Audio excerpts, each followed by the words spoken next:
Thank you so much for having me. We did not start the state-based models. Actually, Albert at Stanford did that, but we built the math. Just I don't want Albert to jump at me and say I took credit for for his work. Just sort of a high level, yeah. So this is this presentation was done within like our like SSM team, GDM, but also with like a bunch of external people like Chalar, Albert, and Antonio. Even the slides themselves, they're built based on a tutorial we gave. So some of the slides I actually have not made. I just kind of steal from this box and put them together. So yeah, just to give credit to people who actually worked on this. Yeah, so there's a bit of hype around now around SSMs. So you know, people are quite interested in this recurrent models. They seem to perform surprisingly well, particularly on language, which is a domain that people actually care quite a bit about. But they're also useful in other spaces. And recently, you know, like in vision, people have started using more and more SSM. So there's like video Mamba, image and video. So video Mamba is the recent one. And there's this vision Mamba and V Mamba and all kinds of variants. People have applied this to biological data, and it seems to kind of work quite well. And in this talk, I'm going to present a little bit sort of our flavor of these models that we've been working on, and also try to explain a little bit of like how we think at the moment that they're actually working. And I'll start with a little bit of historical context and a bit of theory about recurrent neural networks and SSMs, and then after that, I'll try to move more into like engineering and pragmatic aspects of how to get these models to work at scale. So I wanted to start with a bit of historical context because I find it fun, and particularly because language is the domain I'm focusing on. I wanted to give a bit of context to like statistical learning approaches to learning. So it's kind of very nice history there, and I think there is probably like some kind of cycle pattern coming in. I haven't put that on, but it's mostly my opinion. But sort of where we started was like in the 50s, and in this kind of yellow box, it's an actual review from back then. So I stole this from Kuyung Cho. So this was a review to a paper that was trying to use statistical learning to do translation, and the reviewer was saying something like, well, you know, since the 40s, people have looked at statistical learning for language, and it's just a bad idea, and you should never consider this, and you know, brute force is never the answer to anything, and like this is, you know, we should not encourage this kind of research. So this is where we started in the 50s, and then when we end up in the 80s, we have people like Fred Jelinek from IBM, and that was the place to be at that point in time, who said, you know, every time I fire a linguist, the performance of our model goes up, and you know, we should not use linguists, and I think, you know, now we need linguistics again, because we got to a point where, well, we have these models that seem to work, but we don't actually understand what they're doing. And maybe linguistics might be the way of actually evaluating and understanding them. But it's interesting how sort of the opinion of people change over time so drastically. And then sort of for a bit of context of where neural networks fit in this history. So they kind of, people have started looking at language and neural networks in the 90s. And this was usually done through feed-forward models. We have like the paper from Joshua back then, which is one of the among the first papers that were looking at this kind of stuff. And the way this worked is you would look at language and you would make this nth order Markov assumption. So you'd assume that you only need the last n tokens to be able to predict the next one. And this was done out of necessity. So the point was, like, for these feed-forward models, they need to have a fixed length input, and we did not know how to deal with variable length. So that's why you need to fix an n, and you say, okay, this is the number of tokens that you can look back into. And it was also for because of computational reason and also like learnability issues. So like we thought back then that this is the kind of thing, the only kind of thing we can do with neural networks. So just to, and also like the n-grams were like a good precursor to this that kind of reinforced this perspective that this is a good choice. But even back then we had an alternative, which were recurrent neural networks. And then like the talk, it's about recurrent neural networks. So it's like how we got back to them. So what happened with recurrent neural networks? So this history is partially inspired by Jürgen Schmidhuber's long paper about the history of everything, but I've done some adaptation to so how I see things. But you know, according to Jürgen, like things start from the 1925, well, maybe a bit later than that. But the point is, recurrent neural networks kind of emerged at the same time as feed-forward models, and this is basically because a lot of neural networks literature was inspired from neuroscience, and in the brain there is a lot of recurrence. So it was natural to think of like, okay, we need to have this recurrence. And the main issue with these models was how to train them. So there was some work in the 80s and the 90s from people like Amari and so forth that developed backprop through time. But overall, learning of recurrent neural networks is difficult. And this became even more apparent sort of in the early 90s when you have works like Jürgen Schmitthuber's and Joshua Benjo that talks about this exploding vanishing gradient problem that everyone knows. These are sort of the prototypical issues with training recurrent neural networks. So they were seen as a very interesting architecture that is hard to train, even though technically we know how to write the algorithm for them, like backprop through time. And it's not just backprop through time. We have RTRL and all these other algorithms. But on the pro side, we have works like the work from Hava Siegelman that show that these recurrent models are extremely expressive. So not only they don't need to make this ad order Markov assumption, Hava showed that the recurrent neural network is Turing complete. So ideally, it can emulate any kind of algorithm you'd want. And this sort of creates this sort of pressure of, oh, we need to get sort of recurrent neural networks working. And then there's sort of the ideal model to model sequential data and to model sort of complex data like language. And it took a long time for us to figure out how to do that. So there's a bunch of work that I'm not going to talk about, but like roughly in 97, LSTM popped up from Popriter and Schmitthuber, and it took up to 2014 for people to actually acknowledge this architecture and see that it actually works at scale. So basically, no one was able to properly train them at scale and show that they work. But in 2014, you get LSTM working at scale, and then they become the de facto tool to be used in language modeling. And you have works like sequence to sequence, paper from like Oriol and Ilya and Buck Lee, I think. And then, you have like the translation of Google at that point, transition to like the LSTM kind of architecture and so forth. So it became kind of the de facto model until 2017, maybe 2018, when it was taken over by transformers. And now we're trying to get them back to be there. And then sort of a high level, what are the pros and the negatives of trying to use recurrent neural networks? So I think on a positive fact about recurrent neural networks is they're a very natural formalism to deal with sequential data. So they're natural and they're also quite compact. You have this connection to neuroscience, and that people sometimes find quite exciting. That we know that the brain is recurrent, so it feels like that's an important property. They have fast inference, so every time you need to predict something, you just you don't need to look back at your history, because the way the recurrent neural network works is it creates this compressed representation of everything that you've seen so far in the hidden state. So every time you see a new observation, you're basically compressing that in the hidden state, and the hidden state is now like a summary of everything that you've seen. And when you need to make a prediction, you just need that summary. You don't need the whole sequence anymore. And then you have this very nice expressivity results, like it's provable, Turing complete, and so forth. But then there's some there's a negative side of that, right? So one is training stability. So we have this exploding vanishing gradient that's been partially resolved with things like gradient clipping and gating and so forth, but it's still there and is still creating an issue. And for people who play with this system, they'll see that sometimes it's harder they're more sensitive to hyperparameters than a feed-forward system. A big issue nowadays is scalability, and I would say that nowadays, when it comes to architecture design, scalability is probably the one thing that dominates in sort of when you make a choice of what architecture you're going to use. So training an LSTM is probably like 20x slower than training a transformer, and the reason for that is because the recurrent is inherently sequential. So in order to process a sequence, you have to go one token at a time and go forward in time and just process that entire sequence, while the transformer can parallelize all of this computation. So if you have enough devices, you can just compute everything in parallel, and then that's why you're way faster at training, at least.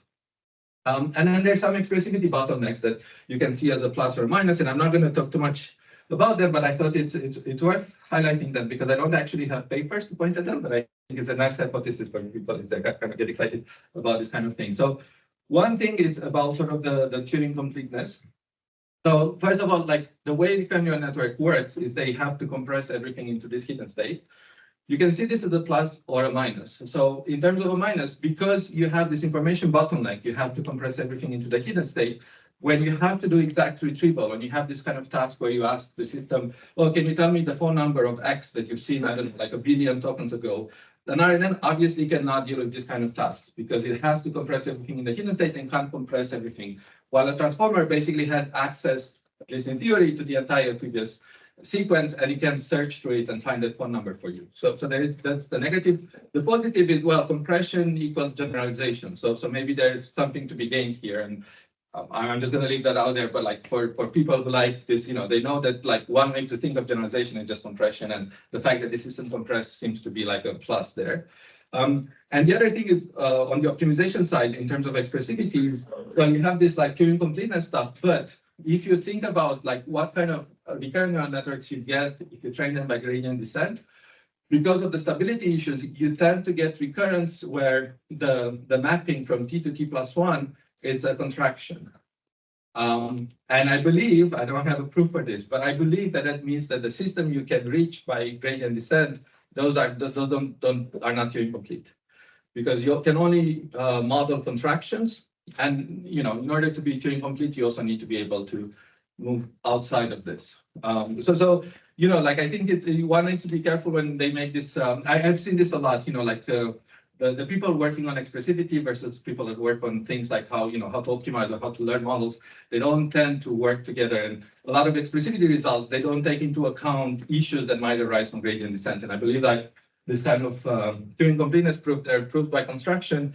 And they rely on kinds of architectures that I believe you can't reach by gradient descent. So I think that's something worth keeping in mind. Okay, so now what about state-space models? This new family of models? Well, in my view, and this is not how they were originally introduced, but in my view, they're just recurrent neural networks that are trying to fix two issues with the typical RNNs that we had before that, like LSTMs and GRUs and so forth. So one, they're trying to make training stable, and this is maybe a bit more implicit in the works that have been published, but it's definitely one thing that they bring to the table. And the other thing is they try to make training scalable. So they try to make training as fast as it is for transformers. And this is sort of at a glance, this kind of space exploded a little bit. So it kind of started in 2020 with the HIPPO paper from Albert Gu and Christopher Wren, and then there was like, more and more papers exploding. And what's the big idea behind them? Well, the big idea is to start from the transformer block that we typically have. So this is meant to be a transformer block. Might not look like one, but it's meant to be a transformer block. So you start with something like a transformer block, and you just replace the attention with this kind of SSM layer. So that's how they work, and then they plug this into all kinds of tasks, and they get very interesting results. So just how does this SSM layer actually look at? So I think a lot of the literature actually focuses on the SSM layer, not as much on the block. As we'll see later in the talk, actually the block matters a lot as well. And if you remove the block and you just look at the layer, it's not as interesting as you might think. But like, how does this SSM layers look exactly? So the inspiration comes from control theory, and I don't know much about control theory, but there is state-space models, I think, from the 50s in control theory, and I guess in statistics as well. And these are continuous time systems. And in the SSM literature, you consider this kind of continuous time or continuous state-space models, and you use a deterministic initialization for them. And that's sort of like what the HIPPO paper did. So the HIPPO paper basically proposed a way of setting up the matrix A, B, C, or actually A, that's the only matrix you need to think about. They proposed a way of how to initialize, how to set up matrix A in such a way that this system compresses the sequence optimally, and this is the HIPPO initialization. And then in order to actually use these models in practice, in machine learning, what you do is you have to discretize them. And once you've discretized them, you get something that looks like a recurrent neural network. Okay, so kind of repeating myself, but this is sort of the continuous time perspective of the system. So how does it work is you have this ODE formulation where X is your state, and you say X prime equals, and it has this linear form AXT plus BU. And then the first step that you need to do in order to make this work is now you need to discretize it. And here you have a choice. So how do you, like your choice of discretization? And if you look in the literature, like different proposed architectures use different kinds of discretizations. So for example, the formula here is the one used in the original S4 paper, which used the bilinear method to discretize. And then you get basically something that just looks like a recurrent model. So this sk equals a bar xk minus 1 plus b uk. So this is the for people who are familiar with recurrence, this is your formula for recurrence, with the caveat that a bar has this very awkward form that depends on the discretization step delta, and it has some inverse and some all kinds of stuff. And if you choose a different discretization, you get equally ugly formula out of it, but in the end the same thing. So this is how it works. And then the question is, how do you initialize this model? How do you start them? So this is where the Hippo matrix paper comes in. And it says, well, there is a particular way of initializing A, which is this formula above. And this comes from polynomial approximation theory. So this makes sure that it's trying to solve this recurrent formula at the bottom. And I'm going to go into the details, but this kind of, if you think about what it wants to do, is to say that the hidden units of your recurrence, so your hidden state, those are the coefficients of a polynomial that has a degree the size of your hidden state that best approximates the sequence that you're seeing. So that's kind of what a Hippo matrix is trying to do. It's trying to find a recursive way to find these coefficients that would give you the best polynomial fit to the sequence that you're seeing. And and then that says, well, that your system is going to be very good at compressing or representing the sequence itself. It's going to be the representation of the sequence, and then the last part of this is, okay, now how do you use the model? So we already shown how this looked. So basically, in the literature, SSMs have been treated in two ways, either as a recurrence or as a convolution. And actually, the initial paper, they were claiming that what you want to do is a training time to work with them as a convolution, because that parallelizes very well and we know contents work well. And then a test time, you use it as a recurrence, because then you get this O1 inference cost that's kind of very fast. So so then if you use it as a recurrent neural network, you have exactly this. So the only maybe important bit here is that when you train or you work with the systems, the matrices that you're actually learning is A and B, and delta maybe. So you always have to do this thing of inverting and blah, blah, blah, blah, blah, to actually get the matrix that you apply in practice. So, you're not learning directly A bar and B bar, because if you do that, that would just be a normal recurrent net. You're learning this in, So what do you mean with a recurrent form or convolutional form, and you can use both? Yeah, so if you want to find out what is xk, in the recurrent form, you just apply this recurrence. So you compute your A bar, your B bar, and then you can apply this as a recurrence. If you want, I skipped 2 slides. You can also rewrite this, and you can see that actually you can rewrite Y as being a convolution with a particular kernel, where the kernel has this form that takes CA to different powers I. So this is like an infinitely wide kernel. So if you have an interesting way of computing this kernel, then now you can rewrite the whole your thing as a convolution instead of a recurrence. That's basically, I guess, what I meant. So one thing that the literature kind of emphasizes quite a bit when it comes to the recurrent form is that because the system is linear, you can use associative scans. So this is work from the 90s. So it shows that you can rewrite this linear recurrence in an associative way. And this formula here is trying to show you how that formula looks. But the point then is, if you rewrite it like this, then you can take your sequence, you can split it into chunks, you can compute them in parallel, and there's a way of composing all of these results to get the exactly correct answer at the end. So you don't have to go to the sequence sequentially. You can compute it in parallel, because it's all linear operations, so you can exploit associativity in these operations. And then there's the kernel form that is just kind of highlighting that you can rewrite Y as just being the convolution of this special kernel. But of course, this kernel is a function of A bar, B bar, C bar. So then there's a question of how do you compute this kernel? And then, if you look in the papers, you get little snippets like this that I'm not going to go into detail, but in general, they all look ugly. You have to do some inverse. You need to do some kind of, you need to apply some Fourier transform at some point, and then move between the spaces to kind of get sort of efficiently to get these computations done. At a high level, when we started looking at this, I mean, I guess sort of this was our perspective, right? So we have this high level of what the SSM literature is about. I don't have a lot of control theory background. So for me, all of this just looked ugly and complex, and I didn't know where to start and what to do and what all of those terms meant. And then you have a lot of choices, which is also quite frustrating, right? There's many variants of these SSMs. You have multiple choices of discretization. The choice you make matters a lot. So if you just switch the type of discretization that you do, you can get a system that was working to not work at all. So it matters, and it's not clear why, because these discretizations are supposed to approximate the same thing.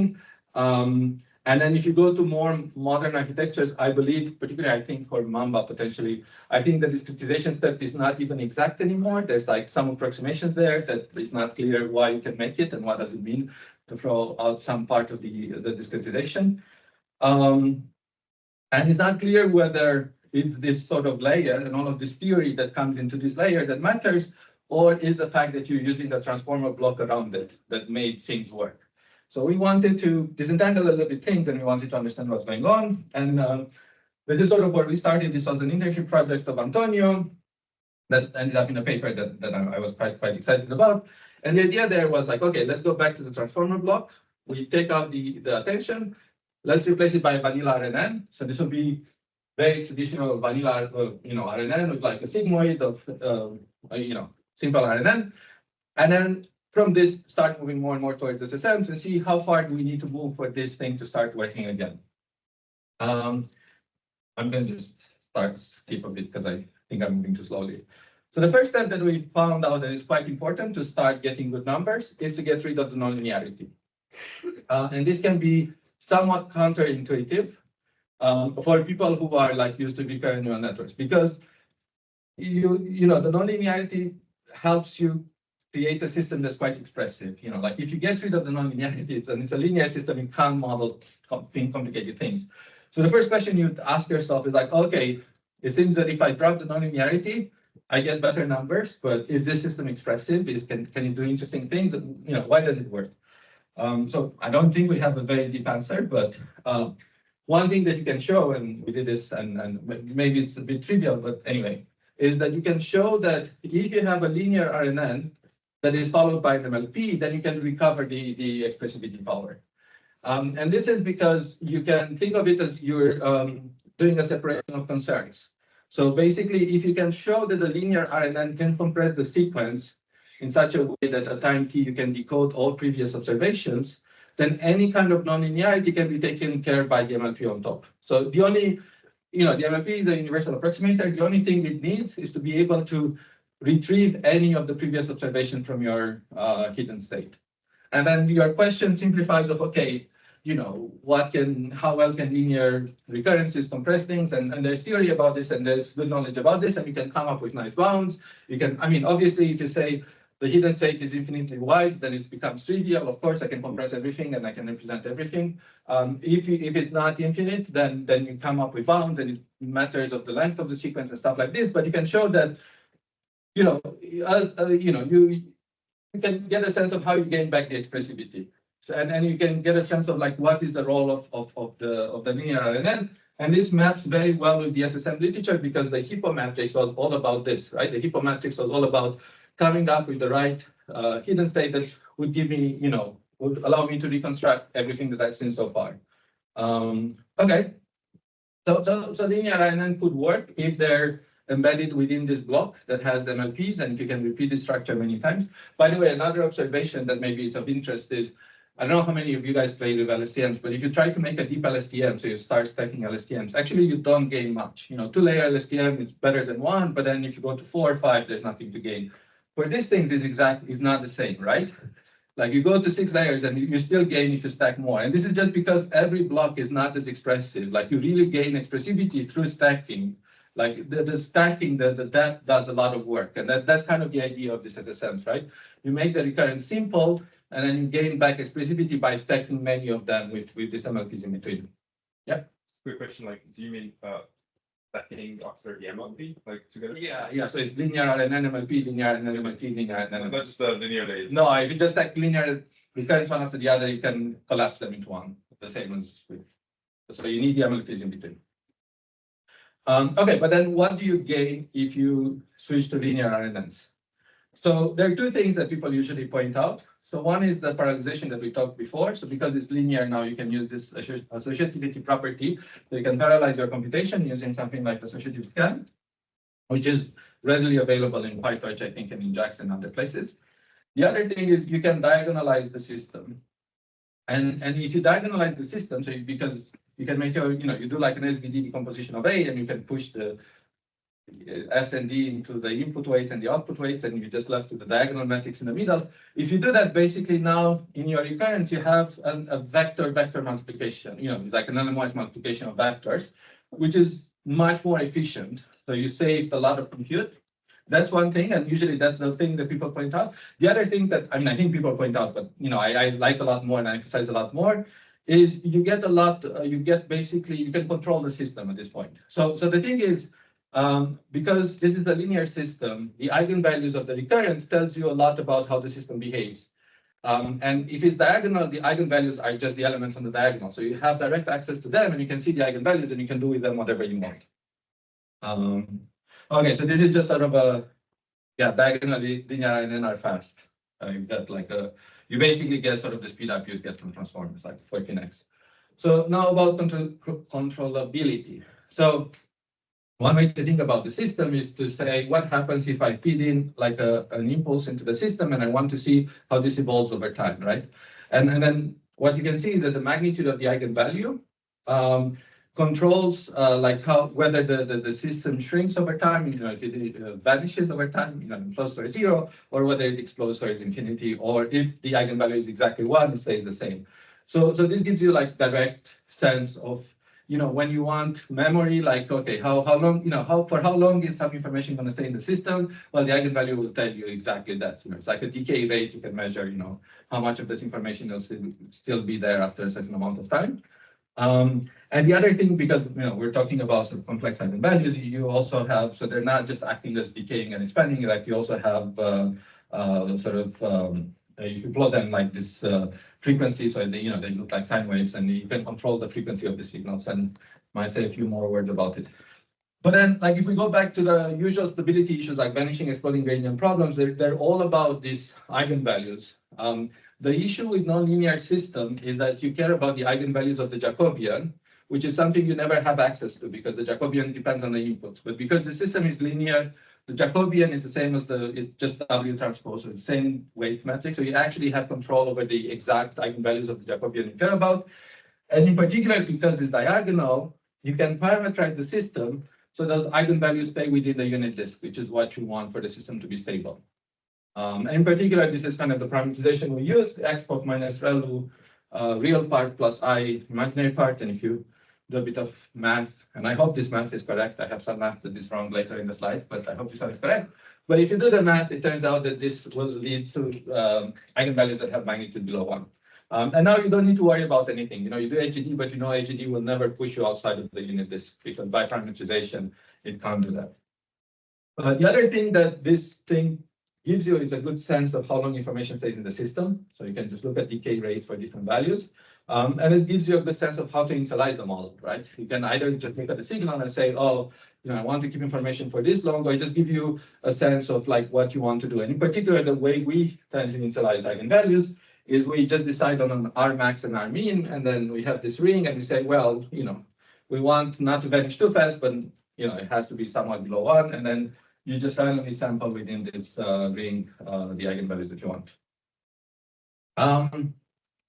So there is this thing that because these are complex numbers, you get sort of this kind of oscillation, so you get sort of the frequency of these things.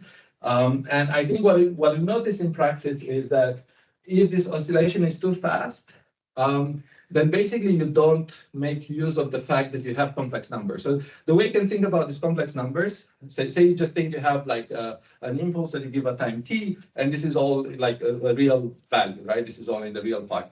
Every time you multiply with the complex number, you can think of it as basically you're rotating in a complex plane. So the information flows from the real part, the imaginary part, and then from the imaginary part back to the real part. So you're kind of rotating things.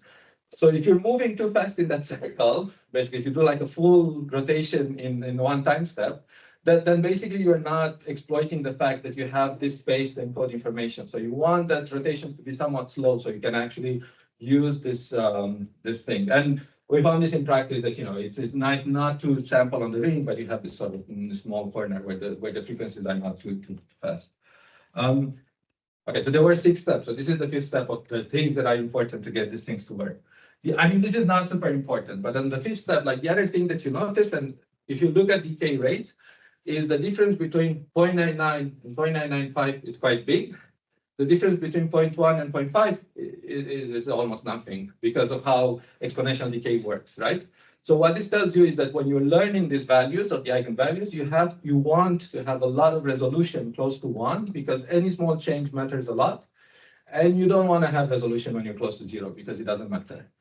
And then sort of it's up to you how to make this happen. So one way to make this happen is to use this double exponential. So this double exponential that we use here just basically expands the space to give you that additional resolution around 1. So this is one other trick that you use. You can, this is not necessarily, but it's quite useful to get the system to learn better. And the last thing that we did was to realize that actually a lot of what we've done is under the assumption that you give an impulse at time 0, and then you let the system go for a long time.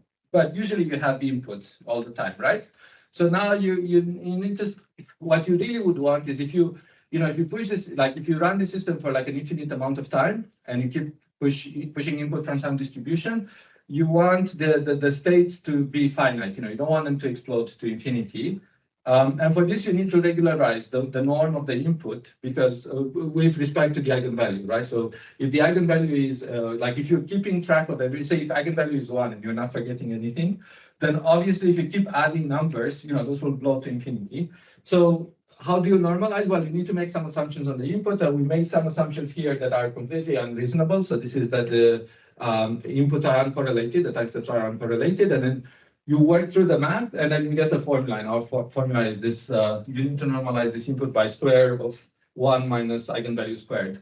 And yeah, so this assumes that the input has 0 mean, but I think variance 1, and that's where this formula comes.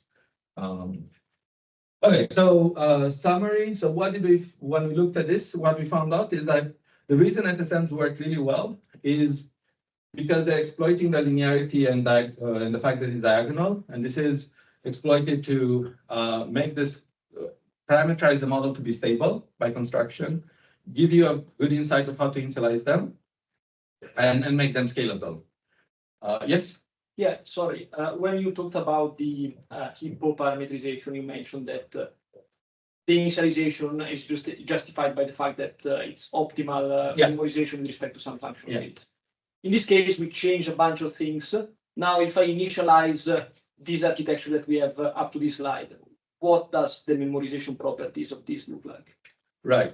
So you can initialize it with hippo. I don't know if that was exactly your question, but you can take this system and initialize with hippo, and it was still going to work. The thing that we found with hippo was that even if you initialize with hippo, which in some sense is like the global, well, it's like a minimum, right? It's like an optimal compressor. When you start training the system, and that's what your general system paper did, you diverge from that. So somehow that didn't seem to be what the RNN actually wanted, even though, what do the system do? Well, it depends on how you initialize them. So if you pick this ring to be, I guess, kind of close to 1, so something like from 0.9 to 0.9999 or something like that, and you have a reasonable length sequence, more often than not, you'll see that you can linearly decode the sequence. But this is not a guarantee. So the way we initialize, like it's just empirically, you see you can decode it because you kind of capture, you have these very long traces, and you have many random projections of this, and you can reconstruct it. I don't think you can prove that sort of our initialization ensures that you can always reconstruct, but then that's why you have learning on top of it. By the way we initialize things is not necessarily super novel. Like if you look at ecostate networks, I mean, that's all that they're talking about, and they're also doing kind of exactly the same thing. So you just rehashing sort of the ecostate network initialization. The only issue with ecostate networks is that they're non-linear. So you don't actually, you assume that the system is linear, you come up with this thing, but then the system is non-linear, so it's not going to behave like that. For us, the system is exactly linear, so it's going to behave exactly like you thought. Any other questions? So this is where I have the mistake. So I think many of you probably already spotted it, but yeah, the sloppy math does not work out. But there's a question that came up. So like when you start using these models for language, and this is what I'm going to go to right now, one thing that comes up is that you don't need complex numbers. And the question is, why don't you need complex numbers? And when do you need complex numbers? Like the whole theory talks a lot about complex numbers. They come out of this diagonalization of your matrix. And what does it mean? So I still believe that the hypothesis is okay. The math is wrong. The hypothesis is that if you blow up your hidden state size, then you can represent what you could have represented with complex numbers. So I think there's a way of correcting the math. So if you make the system to be A00 A transpose, now that becomes symmetric. And then if you multiply that with x0, then basically from that you can reconstruct exactly the same y that you would have gotten from the original system that's ax. So if you take the system that has blown up the hidden space by a factor of 2, so twice as big hidden space, and then you have a projection from that to a space that's 1D, in this higher dimensional space, you can build a symmetric system that would give you the same sequence of y's. Why does this matter? Well, the whole thing is if you diagonalize a symmetric matrix, you get real eigenvalues, so you don't have complex numbers. If the system is not symmetric, then you get complex numbers. So if you want to get rid of complex numbers, you just need to make your linear recurrence symmetric. And the question is, can you, if I blow up the dimension, can I make a non-symmetric into a symmetric one? I still believe it's true. This is still in the sloppy math space, but I'm sure if anyone wants to do this, they will be able to show one or another.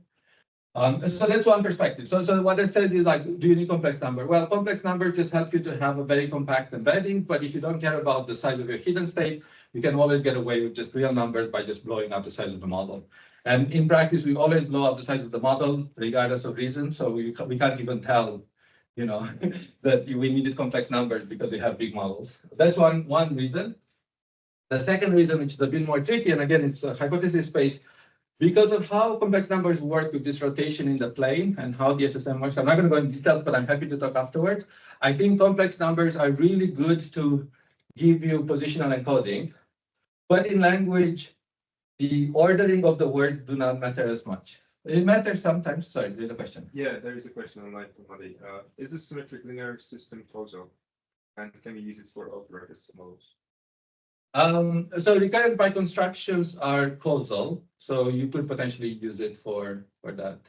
I hope that answers the questions. But yeah, like by construction, recurrences are causal. So sorry, for my second point was, I think that language, the order of the words does not matter that much, particularly for English. English has this very strict structure that if I give you a bag of words, you kind of with high confidence can guess what the sentence was. The adjective has to come in a particular order and so forth. So actually knowing in which order the words came in, like the order of the token, is not as important for language. And that's why you get away with real numbers, because complex numbers really help you keeping track of the order of the tokens, which is not as important for this particular application. And like the places where people said that complex numbers don't matter tends to be language. And then this is what everyone says in their papers. This is domain specific. If you're trying on something else than language, please try complex numbers because the theory says you should use complex numbers. Okay, what are we still missing? Kind of jumping ahead a bit. So one is, what is the difference to LSTMs and GRU? The big difference that's still left and we haven't discussed, and it's gating. And as many of you already know, Mamba uses gating and we use gating as well. So in the next phase, I'm going to talk a little bit about gating, what's important. Are we good on the expressivity front? And here is like proof ends up being in the pudding. What I mean by that is, well, I'm going to show you some numbers of how well the systems work when you scale them. So we actually run them on scale and they seem to work well. And what matters at scale is something else that we're going to discuss. So let's go to language modeling with RNNs. So how did we do this? Well, we wanted to keep things as close to things that we know work. So you start with a transformer block. So this is an actual transformer block. And what we did in our architecture is the attention part of the transformer block, we replace it with a recurrent sub-block. I think I'm using the word block everywhere, but the big thing is the block, the other things are sub-blocks. So you have the MLP sub-block and then you have the recurrent sub-block. And the recurrent sub-block looks like that. So one thing that's important when you start building the system, then you're thinking about like, oh, I want to build an LLM that works at scale and whatnot, is you have to start thinking about scalability from the beginning. If you just build a system and then you afterwards try to make it scalable, like you might run into trouble. So one thing that you need to start thinking about from the beginning is how you're going to shard the system over devices. What is the strategy and what does that mean for the, so in particular, the kind of sharding we do, which I think a lot of people do, is this Megatron sharding, which the sharding is over the hidden state. It's not over time, it's all over the channel dimension, if you want. And then the way this, I mean, and this adds some constraints, right? If you have any block that you want to shard, that block needs to have an even number of layers. And usually people like it to be 2 layers because then like things align very nice. So this graph here, I can walk you through at some point if anyone is interested. This is sort of how the operations work, and the blue is one device, the orange is the other device, and this shows that if you split the weight matrix this way and that way, then you never need to communicate between devices except at the end when you need to sum this Y1 and Y2. So you can compute them independently on each own device, and then you sum them. I mean, you'll find this figure in the Megatron paper that talks only about sharding. So the thing is, you have to have this even number of linear layers, and then anything else needs to be element-wise or block sparse. So in particular, if we're looking at our recurrent block, it's the new thing that we introduced, like the MLP block that we have here already has an even number of linear layers. If you look on the depth, because these things are parallel. So we need to have the same for our recurrent block. So what it means for us is that everything that's in this red rectangle needs to be block sparse or shardable, block sparse or element-wise. So that's sort of our restrictions that we're working with. And then you have other questions like, okay, why do we have the multiplication? And it's hard to come up with really good reasons, but I've listed at least 4 things that come to mind. So first of all, this is what MLP does. Right, so if you look at the MLP block, like people have found the multiplication is very important, like why would we do something different? So we just kept the multiplication because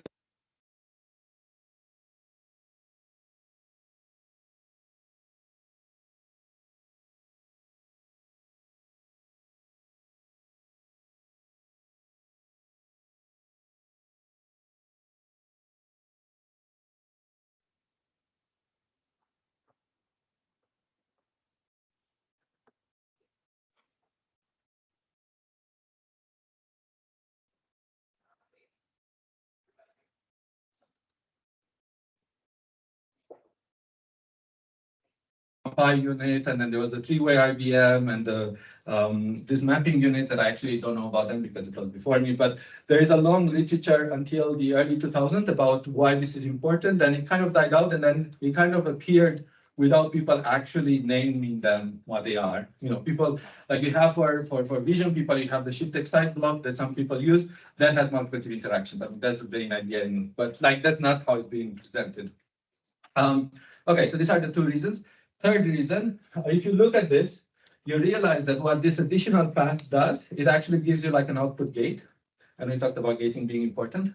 So when we go to the describing the LIU, it turns out that we don't need an output gate, but we probably don't need an output gate because we have it here, where we didn't realize it was in the block, right? So it doesn't, it depends on where you draw the line. And the 4th thing, this is an interesting argument. I'm not going to go too deep into it, but there is this new line of work coming from people like Jürgen Schmidhuber and Joao Sacramento that are trying to connect SSMs to linear attention to something called fast weight programmers, which is sort of like an idea that Jürgen proposed in the 90s probably or something like that.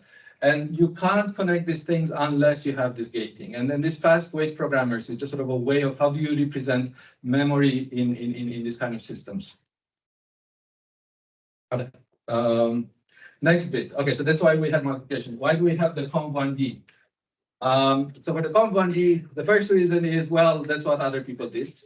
So the first paper is Hungry Hippo that introduces this conv1d, this temporal on conv1d. And then after that, basically any SSM paper kind of kept the conv1d because it worked very well. It helped empirically. And the reasoning in the Hungry Hippo paper was that this conv1d groups together tokens because there was a previous Anthropic paper that showed that the first layer of a transformer tries to group pairs of tokens together to make kind of a data set from which you do like in context learning. So they said, oh, we need to have that here as well. So let's hard code it as a conv1d, and you hard code it and it helps. this is the first reason. So that other people have done it. The second reason is it seems that the linear RNN itself actually has a hard time to model very short-term information for some reason. And whenever you train the systems and you look at the eigenvalues that you learn, they tend to be large, closer to 1. And the system seems to have a hard time to really like disambiguate between the last 3 or 4 observations. So the conv1d kind of helps you by explicitly modeling the relationship between the very short-term information. And the third thing is that the output of this conv1d is what goes into the gating. So now the gates have a bit of context when they make their decision. So if you use your gate to decide, do I care about this token or not, you might want to condition that on some past, and this conv1d gives you like a, so the conv1d usually has a kernel of size 4. So it's not a big past, it's just the last 4 tokens, but it still gives you some context to make the decision. And then like what kind of linear RNN to do, I think I think many things work. We're going to focus on LRU, but I think other choices work as well. It does seem that gating actually helps quite a bit. So this is a little bit of, I'm not sure how I'm spending with time, but this is a little bit of a repeat of what I've said before. So this is how the linear recurrence looks. In general, this is the original introduced as S4. And again, linearity allows parallelization that might be a bit overestimated and allows you to control the system to be stable and all of those stuff, because now you have direct access to your Jacobian, to your eigenvalues of the Jacobian of your recurrence. And yeah, parallelization can be done in many ways. So like RedNet has its own way of doing it that was different from the associative scan. And the first step that everyone did is we moved the dense matrix to a diagonal one. The downside is they had to use complex algebra, but this reduces the number of flops. This allows things to be shardable. If I go back to the shardable discussion, we really needed the recurrence to be shardable. That means it has to be diagonal. Like we can't use the S4 block because that breaks the shardability. Like we can't use the megatron shardability anymore. And the controllability. Okay, so this sounds all good. So now if I take this, plug in the S4D, I could plug the LRU, and you try to see what happens when you do language. It turns out that it's actually worse than LSTM, which was, I mean, for some people, maybe it was a surprise. It turns out, I don't have it in the plot, and maybe it's a bit of grain of salt whether you believe me or not, but it turns out that STMs are actually as good as transformers. So I don't think there's ever a question of whether transformers do something magic that LSTMs can't do. It's just the fact that if I'm looking at this plot, getting the LSTM curve takes 20x more compute than getting the S4D block. But if you just take the linear and the way we've described it so far, it seems to be doing worse. You add gating, and then you do as well as LSTM, because this was the main difference. And that's sort of a reason why we ended up with gating. So how does the gating look? So this looks very ugly, but yeah, you can ignore some parts of it. So this is the formula of the LRU. So it's the one that we usually have. Maybe the important thing, so this looks ugly, but it's exactly the stuff we've discussed before. The only novel thing here is the part of on the left there, the input gate.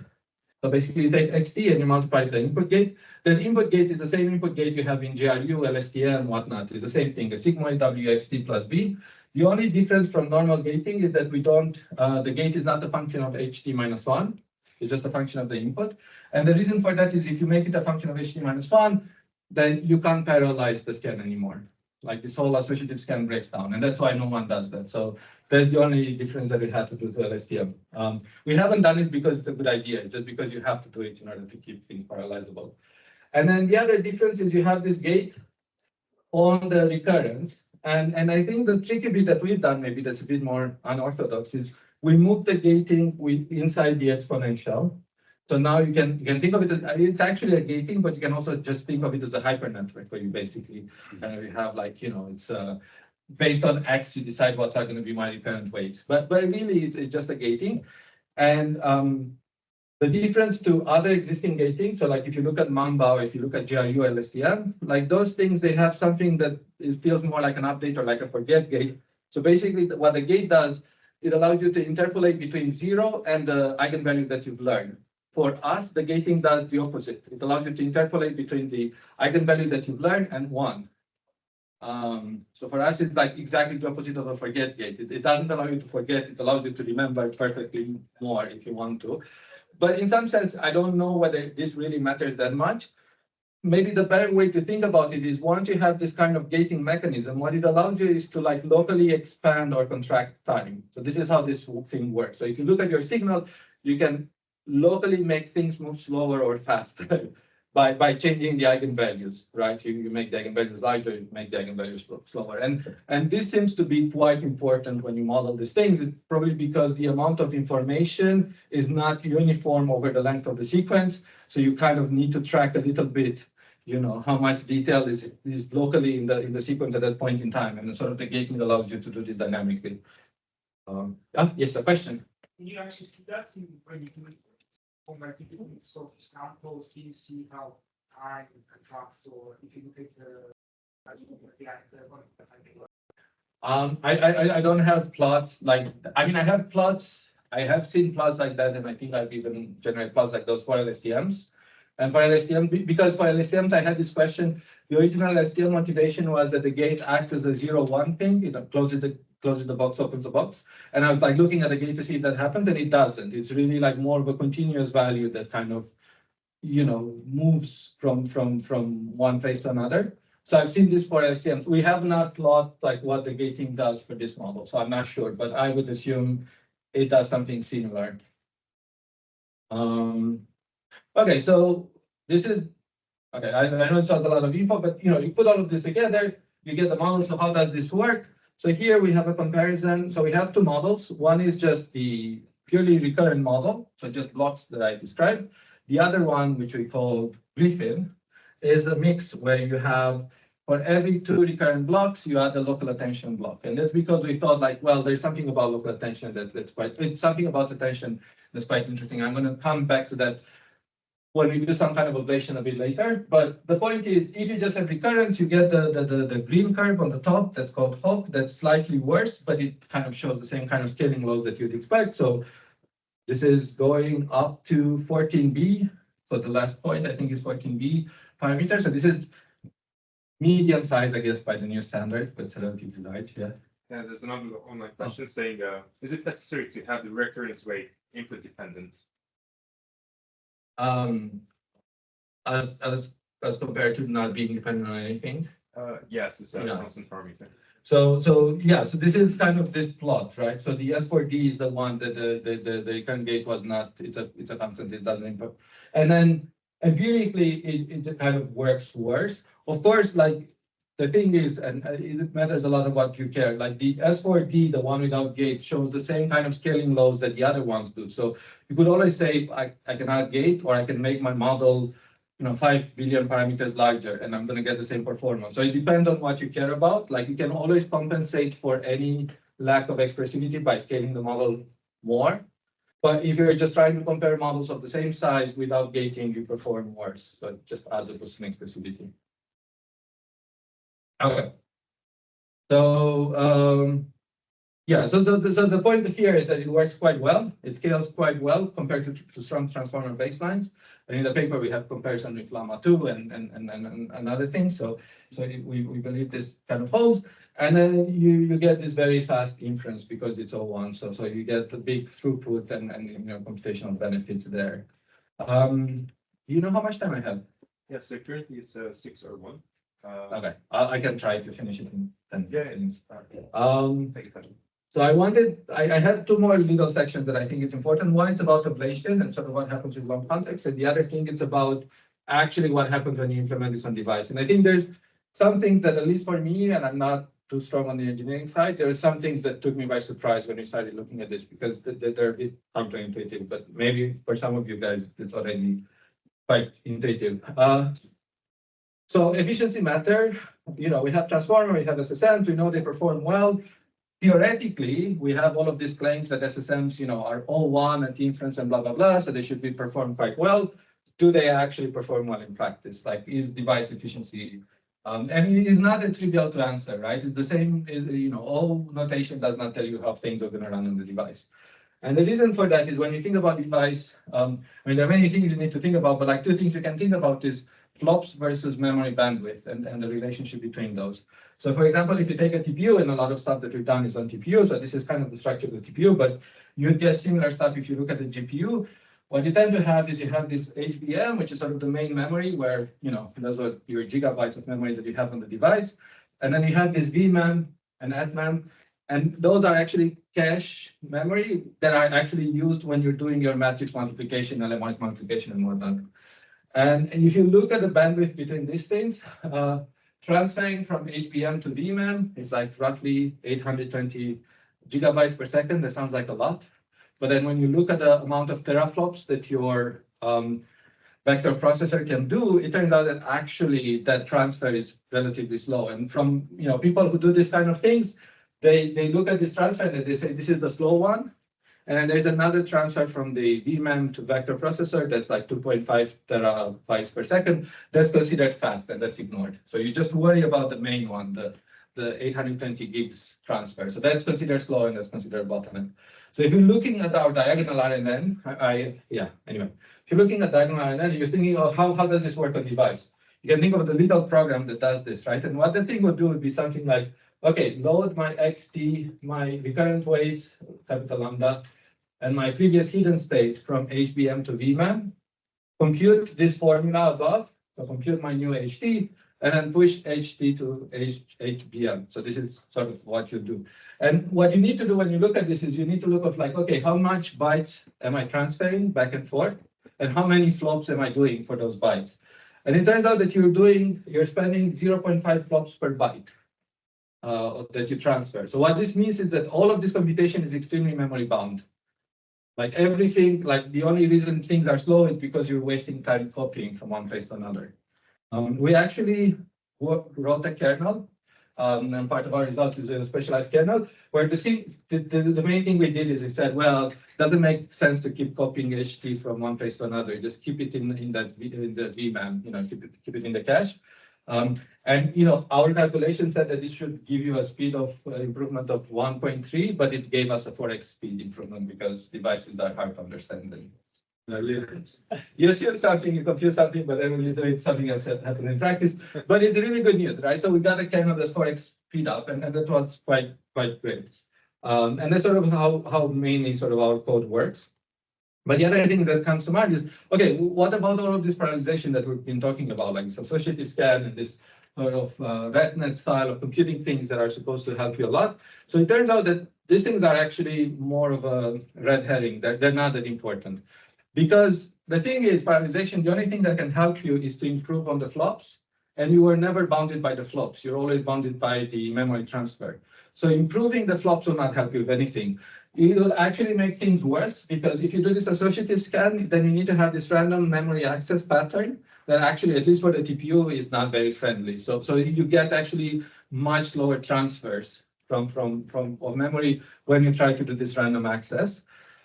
Those are the two technical reasons. And then the third technical reason that's kind of interesting, and it maybe wasn't obvious to me either, is if you do associative scan, or if you parallelize your scan, then you can't do accumulation of a different precision than your computations. So either everything is float 32 or everything is float 16.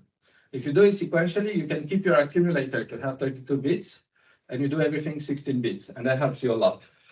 And what does this mean in practice? Well, it means in practice that if you do the simple sequential scan, just a for loop, it's the green one, it's way better. Associative scan is actually quite worse for this model. And in practice, we do not try to parallelize the linear RNN. We don't see any benefits, we just see like the downside to it. And the second thing is, if you try to do all your computation with float 16, which is what you kind of have to do if you do the associative scan, you get huge amount of error, accumulative error in your computation. Well, if you just keep the accumulator at float 32 and do everything with float 16, it works quite well. So that's kind of like an additional boost for us, because now when you're copying things, you have to only copy float 16, right? So you're like dividing by 2 the amount of stuff you need to copy. And as I said, memory bound is all that matters. So this is maybe like an interesting, I don't know, for people who like engineering, this may be an interesting observation, is that we have all of these claims that, oh, this is, reduces the amount of computations you need to do or whatnot, but that doesn't matter. Really, it's like the memory boundness is all that matters, and all you want to do is reduce the amount of memory you need to copy. The other point is the reason people are excited about this is because it's faster than inference. I'm not going to go over the numbers. Yeah, the inference is faster. I just wanted to highlight again another thing that I found surprising, which is we talk about inference again in terms of computation. It's like O1 versus ON or whatever. It turns out that inference in LLMs is memory bound. Flops don't matter. Again, the only thing that matters is how much you have to copy from one place to another. And the only reason the SSM is better at inference than the transformer is because the cache that the SSM needs to carry over is just, or the RNN, I should call it RNN. The cache that the RNN needs to carry over is just a hidden state, while the transformer is the KB cache, which is way bigger. So it's like a, the numbers are there. So the KB cache has a size of something like n times t times d, while the RNN cache is something like n times 3 times d. So if t, which is the sequence length, is large, then that cache is much bigger than the other. So anyway, I just thought this is kind of interesting, the fact that everything is memory bound, nothing is float bound. So any idea that like saves you flops is not useful. You need to think about things that save you memory. That's the only thing that seems to matter. Then how well does it work? And this is kind of going back to ablation and maybe a little motivation of why we added the local attention. I mean, this came after the fact, but anyway, you could think of it as a motivation of why we used local attention. You can look at how well the system generalizes on longer sequences after training, right? So maybe on the last plot, on the top last plot there, where we just look at Griffin and Hawk. So what we're looking there is like what happens if you train the model, we say like 2K context, and then you test it on books that are very long, that are like, a million on token. And you want to see how well they can make use of this longer context that is somehow relevant for what you're doing. And you can see that it actually is able to, right? So the system that it's trained on 2K context, it can generalize up to 8K context, and then it kind of breaks. And the one that's trained on 8K context maybe can go to like 32K context and you still see an improvement. So basically it's just saying that the system can make use of longer context. It's not like it was trained for this length and only works for this length. It actually generalizes a little bit to longer length. But if you look at the bottom row of plots, what this shows, this is checking for things like, can you tell me the phone number of John from like a phone book or something like that? So this is exact retrieval, right? Finding the needle in a haystack. And here, like, I don't know, maybe for some people, I mean, it shouldn't be super surprising, but here, like the RNN-based models just break. And that's kind of obvious because the way the RNN works, they have this information bottleneck. Everything has to go into the hidden state. So if you just have to memorize random numbers, there's no way of compressing them in a hidden state. So this kind of breaks quite quickly. And maybe the phone book lookup. So, like if you compare, so the green line that you can't see very well, that just drops to 0 immediately. That's just a pure RNN model. So it just can't deal with this. But then if you add local attention, it seems you can build with this to the length of your local attention. And then you start seeing degradation because, you can't search back. So local attention kind of gives you this window of retrieval if that's very important to you. And that's sort of maybe one thing or one reason why Griffin tends to do better, because I think, and maybe you guys know better, but I feel that a lot of the evaluations that we tend to do for language is heavily relies on retrieval because we don't know how to test memory. So it's always retrieval. So can you remember the name of this person or that? But we don't really test for like reasoning over very long sequences that somehow integrate information over that sequences. So that's why like retrieval plays a big role in the final number that you had when you do this evals. Sorry. Yes. You said, like as you said, after the window of local attention, we see degradation in performance, but why doesn't performance go as badly as with the standard RNN? Not exactly sure. I mean, the local attention is like 1K, and then by 2K, it's like decreased quite badly. Maybe, I mean, it could also be an issue of like learning. So maybe like the fact that you have the local attention that helps you do retrieval kind of is a bit more informative when you do the training for how to use your recurrent state as well to compress a bit longer. Basically what happens, so this is the weird thing with RNNs when you train them. Maybe it's something I can explain. Like in order to train an RNN, in order to learn about correlation between two events, you first of all need to have those two events, access to them, for gradient descent to find them. So if at initialization, somehow you don't have that information because you're just trying to store everything and everything gets overwritten, then you can never discover that there is any kind of structure in the data because you don't really see the events. So there is like a bootstrapping process to RNNs. So you want RNNs to have very long memory at the beginning so that they can figure out what's relevant, and then they will focus. I mean, potentially for this phone book, maybe you can compress quite a bit of it in your state if you know what you're meant to compress and what's important and what's less important. But initially, when you don't know anything, you kind of need to keep track of everything in order to kind of figure out how to deal with it, and that could play a role. Yeah. A question, maybe I wanted to say another thing because I realized we didn't put it in the paper. I'll try to correct that in the paper, but maybe it's clear to people. But like when you train these models, you always use L2 because that's what people do. Never apply L2 to the recurrent weights because the recurrent weights have a lot of semantics, and like if you apply L2, it means forget everything very quickly. So that's going to break your memory immediately. So when you train these models, you apply L2 to everything except the recurrent weights. But the semantics of L2 and recurrent weights make no sense, and you shouldn't do that. But yeah, with that, thank you. And if there are questions, happy to answer them.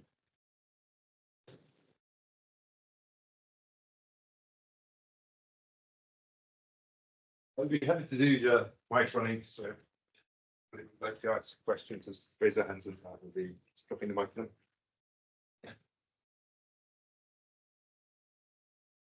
Hi, so I was intrigued by what you said early on about your hypothesis about RNNs having contractive math, and that's why what you end up learning might be taken from a subset that isn't Turing complete. Can you just tell me why you think those maps are contractive? It's because if they're not contractive, then you're going to have exploding gradients and like just learning will diverge. So I think just the SGB process, the backprop through time, like when you train it, like it forces you to stay very close to contractive maps. If you expand maybe a little bit, but not much because. So expanding is also wrong, right? But like in your example, the initialization of the eigenvalues, yeah, there were good reasons to be very close to that one normal eigenvalue, right? So is that not where you sort of want to be, or is that no? So like you can think of it differently. Like the fact that eigenvalues are always smaller than 1, it means you can only have fading memory. So any information that you get, there exists a time t at which that information will disappear. And that t is independent of your input of everything. It's just an architecture specific. So if I'm thinking of a Turing machine, I have a tape where I can write a bit of information and I can keep it there for how many time steps I want. I can, you can tell me a number of steps and it can tell me a bit of information and I can store that bit of information for that number of steps. I mean, it is trivial to code a Turing machine that can do that. But the SSM will not be able to execute that Turing machine because there exists a t after which the information has to disappear because the eigenvalue. Yeah, I guess what I mean is like, do you think that getting arbitrarily close to an eigenvalue of 1 is enough, or is that still not enough? I don't know. It's a hard question. I want to say that it's not enough, but it's a bit hard to justify that. I feel like what you want is you want to have the flexibility to have like eigenvalues that go above 1 and then, like maybe shrink later on. Like if I'm thinking of the execution of an algorithm, like this all comes like all this Turing completeness usually only is meaningful if you think of, I'm going to take this system and I'm going to use it as a compiler that is supposed to execute algorithms. And basically the question comes now, like, is it true that if I think of any algorithm that we care about, are they always acting as a contraction in some space? And it's hard for me to believe that that's true. I mean, maybe someone knows better, and maybe there are classes of things like dynamic programming or whatnot that you can always write to some kind of contraction on some space. But I'm pretty sure that if you take all the algorithms as a whole, you can find one that does not act as a contraction, but has some kind of weird behavior. And then that's like, at that point, you can't do that algorithm. There is a deeper question. So I had this question as well, like talking to some people where they were saying that like I'm over obsessing about Turing completeness, and actually like the algorithms we care about, there's like, it's a much more restricted class of algorithms, and Turing completeness is like a red herring that no one really cares. It's also the biggest class you can think of, and there's a lot of garbage there that no one cares. But I don't know what class do we care about then. Like, can we come up with, okay, these are algorithms we really care about, and And this becomes important when people go into the direction of saying like, oh, LLM can do reasoning and causal. I mean, causal reasoning, any of this is just executing some algorithm in the background. So to do any of those, you need to be able to execute certain families of algorithms. Great, thanks.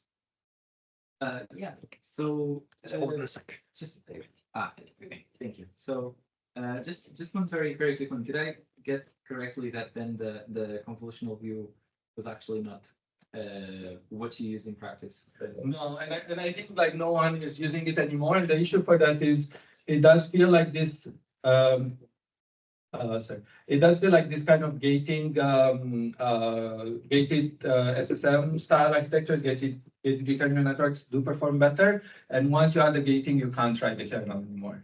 Yeah, exactly. So Yeah, so it breaks. Yeah, so that's why people don't use it. but then this is really just RNNs. Yeah. In the end, so it's just Yeah. looking up RNNs. So Yeah, I mean, circling back. that's what I mean. That's what I would like people. I mean, I would like to get rid of the SSM name, just call them RNNs, and just say it's just like the class of linear RNNs. That would be ideal for me, but there people would fight back.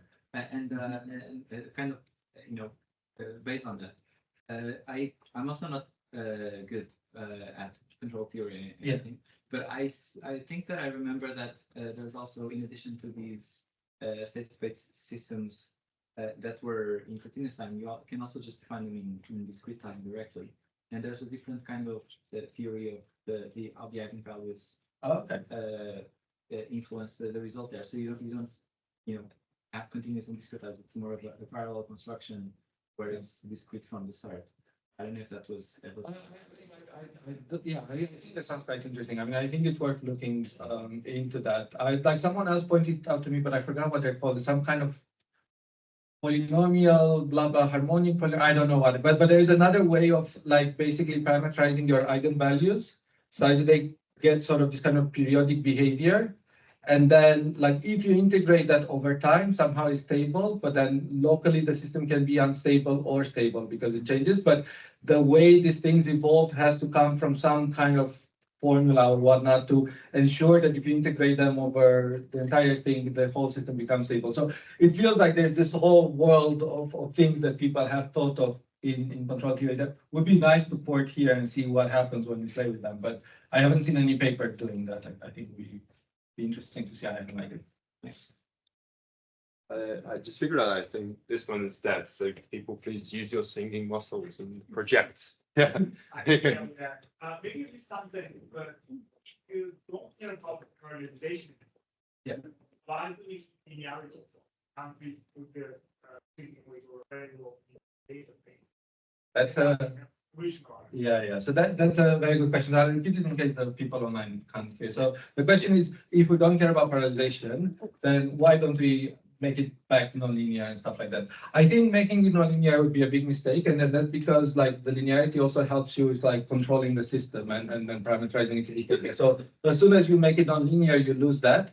And I think that's basically important. Also, like the whole diagonalization stuff doesn't make sense. So like if I have a dense nonlinear recurrent model, that doesn't mean that exists a diagonal nonlinear system that represents that one. Like you can't show that equivalence anymore. So the diagonalization again exploits the linearity.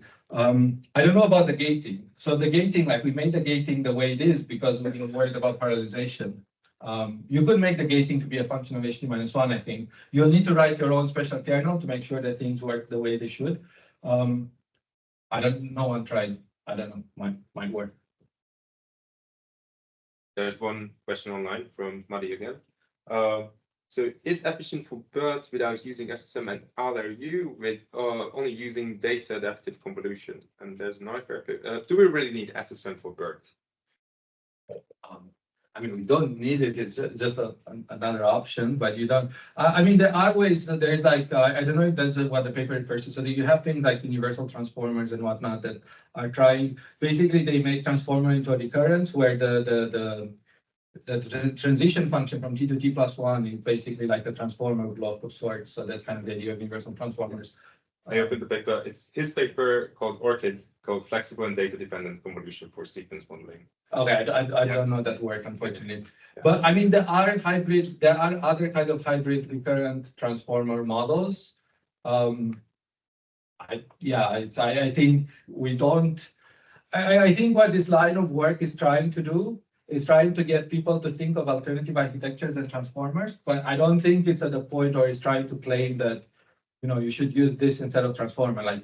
But I mean, even in our model, right, we use local attention because it does something that the SSM can't do, right? So the end goal might end up being some kind of hybrid, or maybe there are specific applications where you don't need attention, but there are others where you really need attention. So it's not that I'm not trying to sell this as a replacement, but just as an alternative and showing that there are other things that can do impressive things besides attention. Any more questions? Yeah. Are there any more dead ends you didn't mention? Dead ends. Different activation function, spectral source. I mean, I don't know. So okay, so there's the L2 thing that I think people can find it surprising.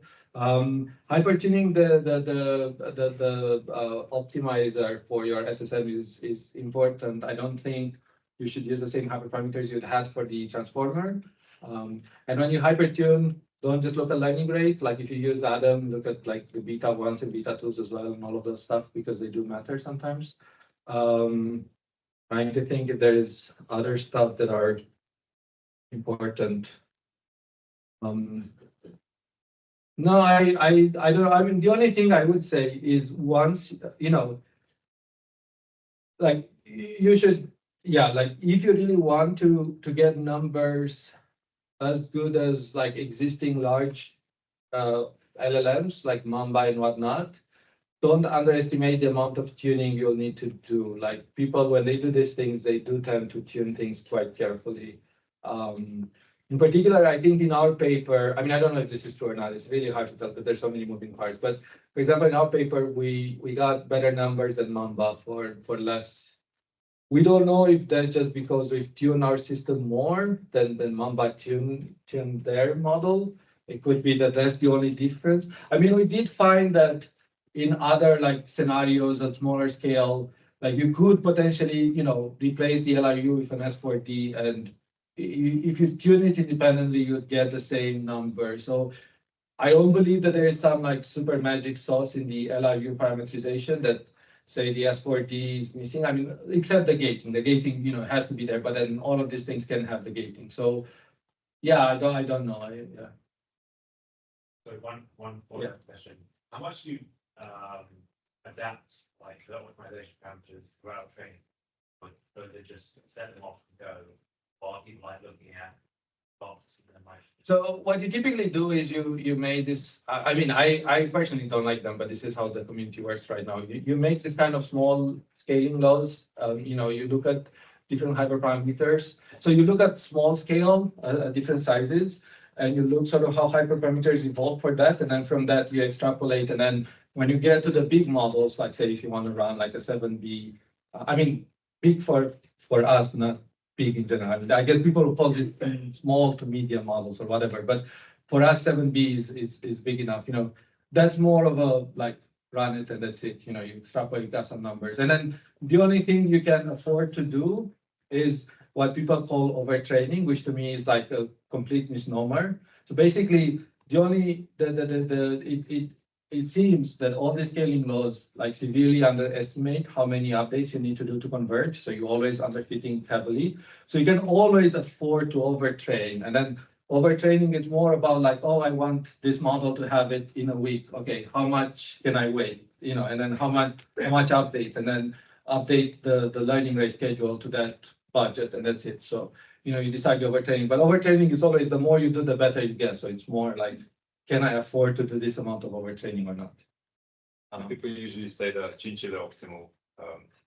Yeah, so that's kind of the starting point, but like chinchilla heavily underestimates the number of updates. So I've heard of people overtraining like 40x and stuff like that, and it still doesn't overfit. So you're still like underfitting. So we just like for these models, we just really stop them very early in training. As the truth. I have one high level question. Yeah. So I think like quite evident from this direction that I think most of the upgrades and the improvements are coming from fitting more the hardware, like finding where's the bottleneck in the hardware and finding better architectures that can actually utilize TPUs, for example. Yeah. And my question would be like, if you have a fixed budget, like you're a CEO and you have a fixed budget, do you spend it on hardware research to do alignment with the transform architecture and speed them up? Or do you spend more money on the research scientists to come up with better architectures on the software part that fit better the hardware architecture? Sorry, so when you mean, can you repeat like the first part, like on the hardware, in what sense did you mean that? Like you optimize the hardware to fit the transform architectures a bit better. But okay, so I'm no expert here, but I know like the cycle for hardware improvement is extremely slow. It's like at least a couple of years or more in proposing like an alternative structure of the, and then like this like new GPUs that come online, the design for them, it's like 2 years old or more when they started. Like this is a very slow cycle. So it's hard to say, oh, I'm going to adapt my hardware to the model that I have. You're better off adapting the model to the hardware that exists. And even once you get the chip, getting it into production and getting enough of those devices, that can take time. I mean, that requires planning, a lot of time, and it's way more expensive than saying, oh, I'm just going to change my software to fit whatever hardware I have access to, which is maybe unfortunate, but that's how things work. Okay, any more questions? Yeah, if there are no more questions, then please put your hands together again.